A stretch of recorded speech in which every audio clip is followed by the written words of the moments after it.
अस्सलाम वालेकुम स्टूडेंट्स, आज एक इम्पोर्टेंट प्रपोजिशन डिफ़ाइन कर रहा हूँ। ये इस्तेमाल होती है बहुत कॉमनली हमारी राइटिंग और स्पीकिंग में और हमें कंफ्यूज करती है।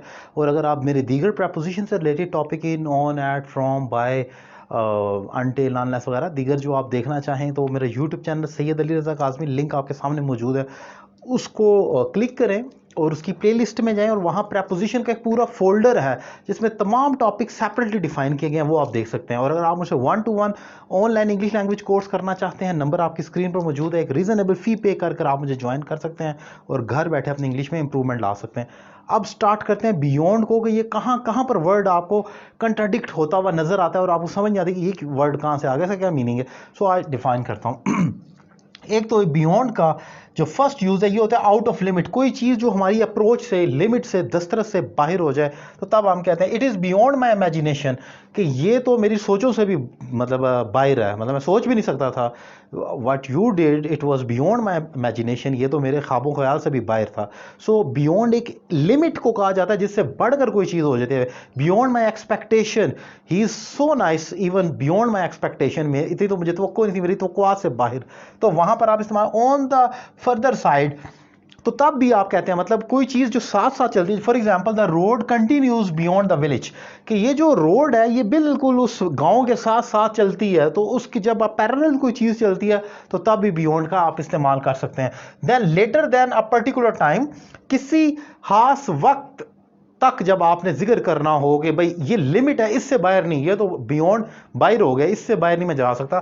फॉर एग्जाम्पल आई वॉन्ट गो, यानी ये विल नॉट की शॉर्ट फॉर्म है, मैं नहीं जाऊंगा। I will not go along with you beyond mid night, आधी रात से ज्यादा मैं तुम्हारे साथ बाहर नहीं जाऊंगा। यानी कि बियॉन्ड मिड नाइट ये लिमिट है एक टाइम की, इससे बाहर फर्दर नहीं हो सकता, एक्सीड नहीं कर सकता। तो किसी भी खास वक्त तक जब रुकना है तो बियॉन्ड का वहां पर इस्तेमाल करना है। देन मोर देन समथिंग, कोई चीज़ जो बढ़ जाती है किसी खास लिमिट से, तो तब भी आता है। For example our goal was far difficult beyond our thoughts, कि हमारा जो गोल था ये मतलब हमारी लिमिट से, ये अगेन वो फर्स्ट पॉइंट की तरह, लेकिन मैंने थोड़ा सा और एलाबरेट कर दिया, या आप इसको इसी को कंसिडर कर सकते हैं कि हमारा जो गोल था वो तो हमारी सोचों से भी ज़्यादा मुख्तलिफ डिफ़िकल्ट था, मुश्किल था। देन समथिंग जो पॉसिबल ही नहीं होती, मतलब इतनी मुश्किल हो या इतनी अच्छी है, कुछ भी हमारी अगेन लिमिट से, कोई चीज़ जो बिल्कुल बाहर हो जाती है। फॉर एग्जांपल जैसे the car was beyond repair, मतलब गाड़ी इतनी डैमेज थी कि इट वाज बियॉन्ड रिपेयर, मतलब वो इस काबिल नहीं थी कि उसको रिपेयर किया जाए। So you are beyond passing CSS exam.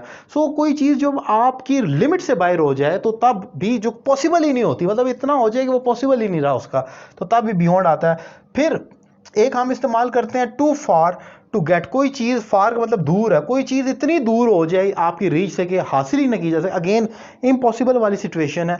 तो आप था जैसे passing CSS is beyond his reach, यानी कि CSS को पास करना उसकी पहुंच से बाहर की बात है। सो ये बियॉन्ड का मेजर यूजेज है जो मैंने यहाँ पर डिफाइन किया है। इसमें इंपॉर्टेंट पॉइंट जो है ना, 1 पॉइंट एजेंडा जो है इसका, सिंपल एक लाइन में याद रखें, बियॉन्ड एक खास लिमिट या जगह या आपकी थॉट के मुताबिक एक लिमिट हो सकती है या टाइम की लिमिट हो सकती है, इससे बढ़कर जब हो जाता है कुछ या नहीं हो सकता तो तब बियॉन्ड इस्तेमाल किया जाता है। जैसे कि मैंने कहा beyond imagination, beyond expectation, beyond repair, आप देख सकते हैं जैसे मैंने लिखा beyond our thoughts, beyond midnight, beyond the village, beyond my expectation. यानी कि अगर देखा जाए तो एक खास लिमिट या जगह से बाहर जो चीज़ जा टकराती है उसको बियॉन्ड कहा जाता है। उम्मीद करता हूं कि इजी कर मैंने as much as possible, that is what I could do, कि मैं इतना ही कर सकता था, मैंने डिफाइन किया। उम्मीद करता हूं अब समझने में बियॉन्ड को आसानी, क्योंकि ये वो क्वेश्चन है जो ऑनलाइन क्लासेस में स्टूडेंट बार बार एरर कर रहे होते हैं और पूछते हैं। अगर आपको इस हवाले से फिर भी कोई कन्फ्यूजन हो तो कमेंट बॉक्स में अपनी राय का इजहार करें और पूछें, मैं इंशाअल्लाह ताला उसको रिप्लाई करूंगा। और ऑनलाइन क्लासेस के लिए नंबर आपकी स्क्रीन पर मौजूद है, आज ही कॉल करें और अपने कोर्स का आगाज़ करें। Thank you very much.